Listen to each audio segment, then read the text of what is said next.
खुलुमबाय लोगोफोर, नोंथांमोनखौ एनबि ब्रह्म चेनेलाव आरो फिन खेबसेबाव बयखौबो बरायनाय बावहरग्रोनाय जाबाय।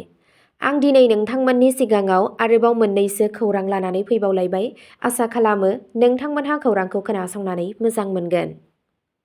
दिनैनि गिबि खौराङावनो दङ, दिल्लीयाव 11 थाखोनि सासे फरायसाखौ उन्दै गथ'साफोरा बुनानै बुथारो, साद'खौ खायो। पुलिसआ फोरमायनाय बादिब्ला 17 बोसोर बैसोनि 11 थाखोनि फरायसाया बे एखे जायगानि गुबुन सासे उन्दै गथ'साजों नांज्लायदोंमोन।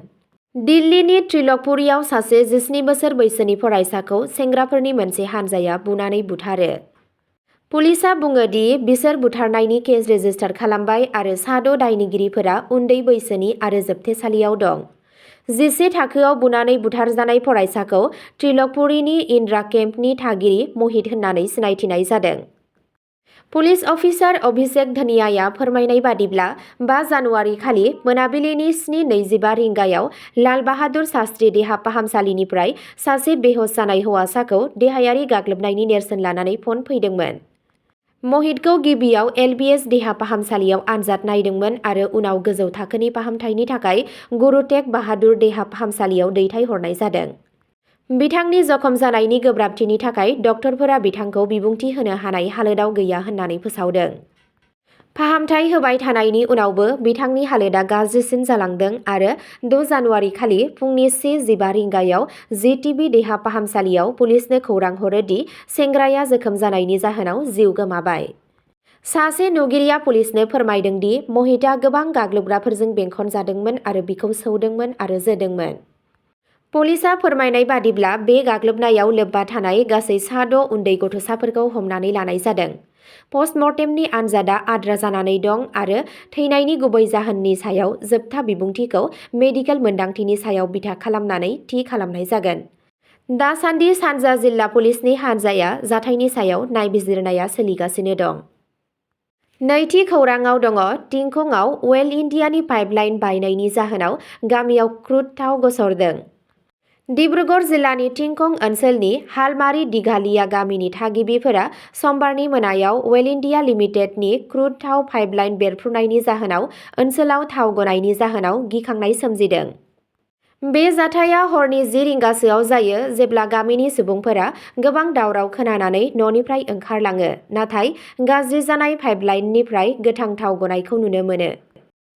अर खोमोरग्रा ट्राक आरो वेलनि इमारजेन्सि हानजाफोरा थाबैनो जाथायथिलियाव सौफैयो आरो स्पिलखौ होबथानो आरो जायखिजाया गिदिर जाब्रबथायखौ होबथानो थाखाय राहा लायो। जायगानि सासे थागिरिया फोरमायनाय बादिब्ला पाइपलाइनआ जोबोद गोजाम जाबायमोन आरो जोबोर सिगाङावनो सोलायजानांगौमोन। गामिनि सुबुंफोरा फोरमायनाय बादिब्ला वेलनि बिबानगिरि आरो इमारजेन्सि सिबिथाइफोरा थि समावनो आखाय होनायनि जाहोनाव मोनसे गिदिर खैफोदनिफ्राय एसेब्लाबो बारग'नो हाबाय। नाथाय गिबि जाथायनि माखासे घन्टानि उनावनो बे एखे जायगायावनो पाइपलाइनआ फिन बायनायनि उनाव मंगलबारनि फुङाव जिंगासिनाया फैफिनदोंमोन। गले गले सेरनायनि जाहोनाव ओनसोलनि थावनि इनफ्रास्ट्राकचारफोरनि हालोदखौ लानानै थागिरिफोरनि गेजेराव रैखाथिनि गोबां जेंना सोमजिहोदों।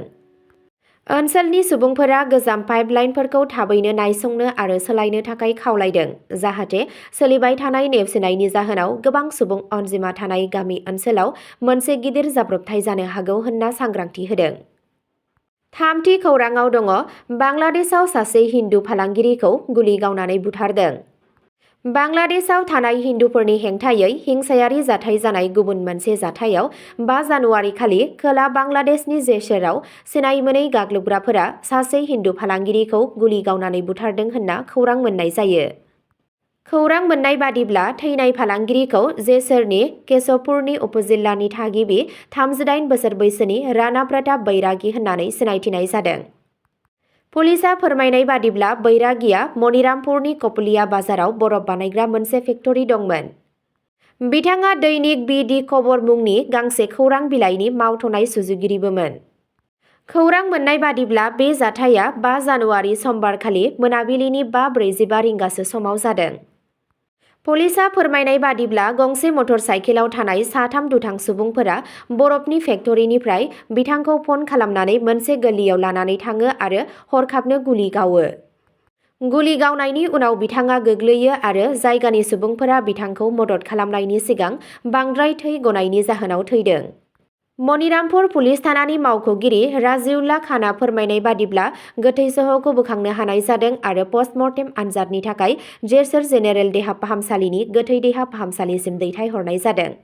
बिथाङा बुंबावो दि पुलिसआ जाथायनि सायाव नायबिजिरगासिनो दं आरो लोब्बा थानाय सुबुंफोरखौ सिनायथिनानै हमनो थाखाय नाजागासिनो दं। बुथारनायनि गुबै जाहोनखौ दासिम मिथिनो मोननाय जायाखै।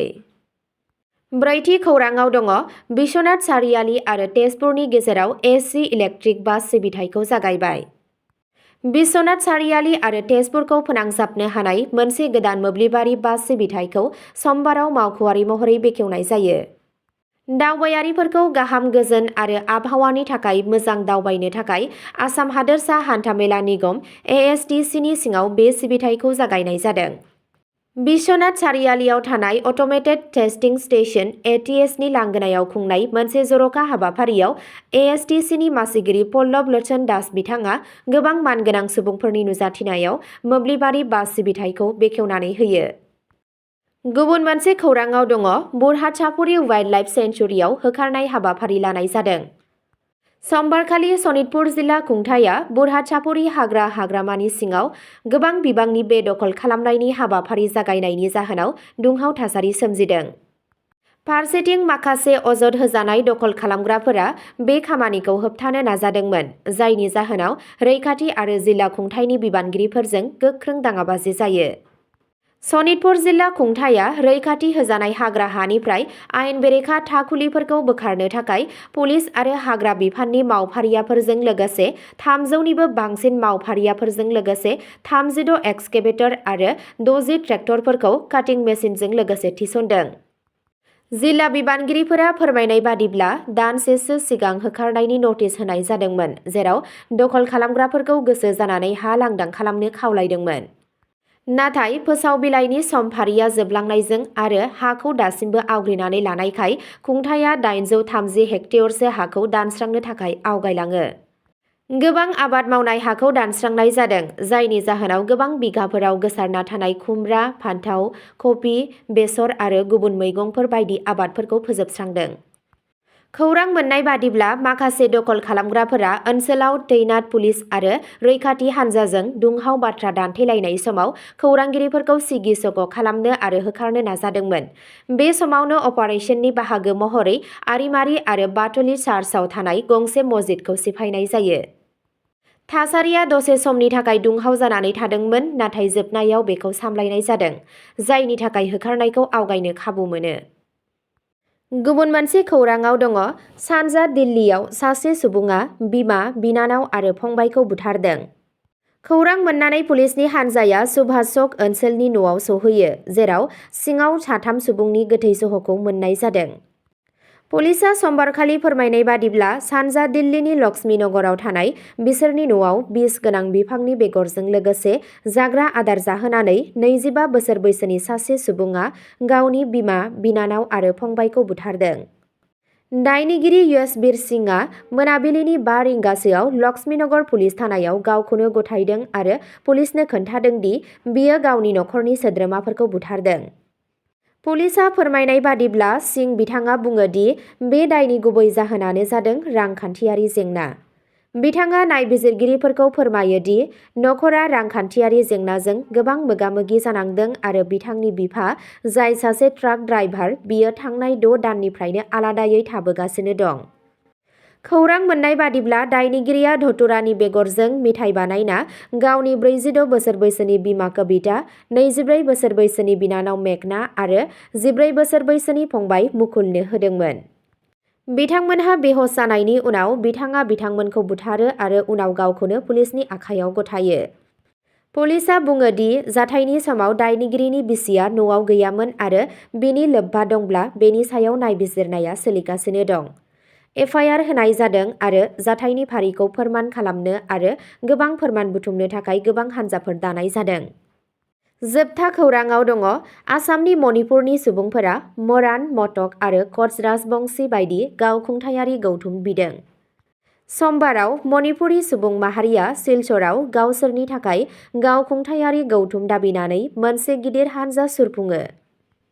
मोन 11 हारियारि आफादफोरनि मोनसे हानजा मणिपुरी गावखुंथायारि गौथुम दाबि कोअर्डिनेशन कमिटिया गिबि मन्थ्रि डक्टर हिमन्त बिश्व शर्मानिसिम गांसे गोसोखांलाइ गथायबाय। बेखौ बुंनानै दि मणिपुरनि सुबुंफोरा आथिखालाव आसामाव थानाय गोजामसिन आरो हारिमुआरि धोनि हारिफोरनि गेजेराव मोनसे, जायनि सुबुं अनजिमाया गासै 325 गामिफोराव 5 लाखसो दं। कोअर्डिनेशन कमिटिफोरा बुंदों दि आसामाव मणिपुरीफोरनि मानसि थानाया गोबां जौथाय गोजाम आरो आहम साम्रायजोजों खाथि सोमोन्दो दं, आरो आहम आरो मणिपुरी राजफोलेरारि नखरफोरनि गेजेराव जुलिनि बिदिन्थिफोर दं। बिथांमोनहा बेखौबो मुंख'यो दि जारिमिनारि रेबगान्थिफोरा रोखा खालामो दि कछारी आरो मणिपुरी रायजोफोरनि गेजेराव 16थि जौथाइनि गोनांथार समाजारि रांखान्थियारि सोमोन्दो दं।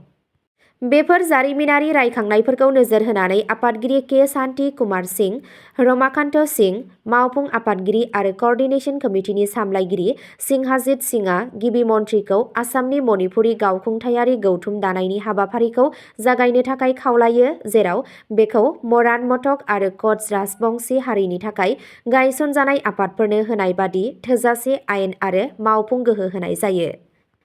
अब्ला दिनैनि खौरांआ बेखिनियावनो जोब्बाय। नोंथांमोनहा सानफ्रोमबो बेबादिनो गोदान गोदान खौरांनि आपडेट मोननो थाखाय चेनेलखौ साबस्क्राइब खालामनानै लादो आरो भिडिअखौ मोजां मोनदोंब्ला अन्नानै लाइक, शेयार आरो कमेन्टबो खालामनानै होलांब्लानो जाबाय। गोजोन्थों।